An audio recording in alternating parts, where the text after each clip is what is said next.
Nag-react si Piolo Pascual sa mga espekulasyong magmula nang makita ito sa GMA Network na kalabang network ng ABS-CBN. Pumutok tuloy ang chismis na lilipat sa GMA7 si Piolo. Paliwanag ng source, imposibleng mag-over the bakod si Piolo na isa pa naman sa very loyal na talent ng Kapamilya Network.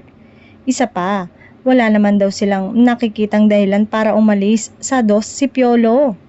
Pero natutuwa daw ang aktor ngayon sa collaboration na nangyayari among ABS-CBN, TV5 at GMA7 na ang mga Kapamilya talent ay nakikita na rin sa Kapuso at Kapatid Network. Natanong nga siya kung okay ba sa kanya na umappear sa GMA7 if ever na magkaroon ng collab project sa pagitan ng Kapuso at Kapamilya. Ayon sa aktor ay very much willing naman siyang makipag-cooperate. Pero siniguro ng aktor na hinding-hindi niya iiwan ang ABS-CBN dahil ito raw ang kanyang home network.